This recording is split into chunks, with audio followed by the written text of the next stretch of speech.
You don't have to know anything about ballet any more than you have to know about how to make a film, or how to paint a painting, or how to compose music. But many people like those three things. However, when you go into an art museum, do you like every painting that you see? When you go to a concert, do you like every song? When you attend and patronize film, do you like every film that you see? No. And then some you like better than others. And ballet is the same. And I always bring that up because filmmaking, for instance, everyone loves to go see movies, film, but you don't have to know how to make them. You don't have to know how to act. You don't have to know how to direct. All you have to know is how to enjoy it. So, I mean, ballet is another art form. It's an art form that is just meant, really, I would say, it is one of the high classical arts. However, it is a form of entertainment.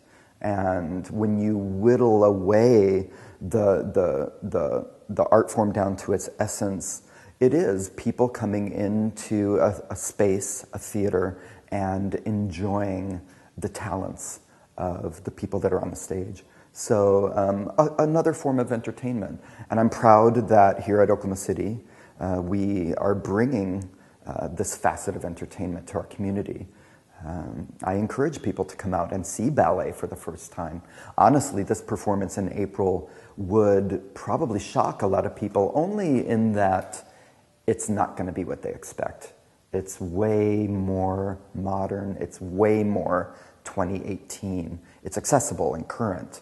And many people think that ballet is only still derived from its origins of classical or romantic tutus and tiaras and classical music. And it can be much more than that. Mm-hmm. So the Petite Mort work is a work by Yuri Killian. Yuri Killian is one of the most prolific living choreographers today. He has achieved worldwide fame for his works, many of which were choreographed when he was the artistic director of Netherlands Dance Theater. And Petite Mort does use music by Mozart. And it is arguably Yuri Killian's best known and most popular work. And however, that is a common misconception, that you can't take something like Mozart, which by many people in the classical music world consider Mozart to be, you know, the foremost composer. And so a lot of people think that you can't take music like that and dance in a modern way to it, and that's simply not true. And so Petite Mort, although Yuri Killian uses the line and shape of a classically trained dancer, the use of off balance, the use of movement through the core of the body and through the spine, his use of weight into the floor is reflective of modern dance ideas. And so all of that in which he took those ideas and put them over the Mozart. And it's beautiful and seamless. And I think that is the real misconception that people have, is that they think that because it's Mozart, it is going to be, I don't know, someone's going to come out in a powdered wig and with a powdered face and have this period costume on. And that's really not the case. At the other side of the coin with that is we have done mixed bills in the past using our classically trained dancers that come from around the world, and done pieces by choreographers who use music like Moby, by Patsy Cline, Frank Sinatra, one of which was Twyla Tharp's 9 Sinatra songs by Frank Sinatra music. And so I think when we do ballets like that, our audiences really see that ballet is current. It is of today. And that's where when people think about ballet, they think about the dancers, as they should. Those are the living, breathing, flesh and bone artists that are performing the work.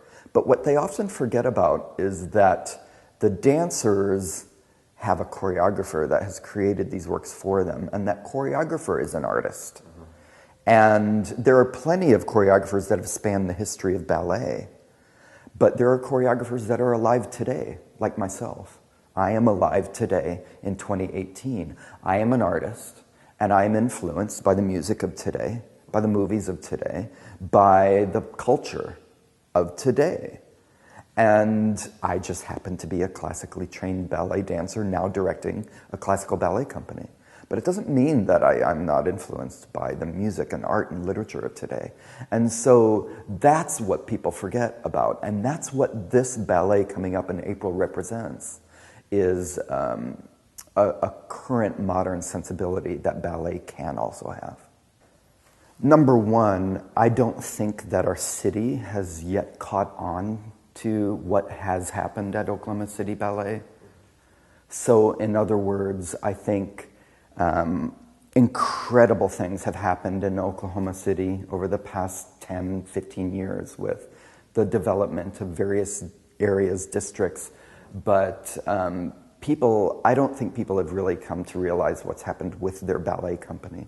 That in fact, we have someone from the Netherlands here right now in our city staging one of the world's best choreographers' premier works, that with Petal by Helen Pickett, we're bringing yet another powerhouse choreographer whose work is represented in ballet companies around the world. I would say that I'm waiting for Oklahoma City to catch up to where we are as an organization, and then I'm also waiting for people to come to performances like this so that they can really see where ballet is in 2018, and so they can be educated on its full spectrum of what it can be, because people will be surprised when they come into this performance because it is way more modern and accessible and tangible than they think.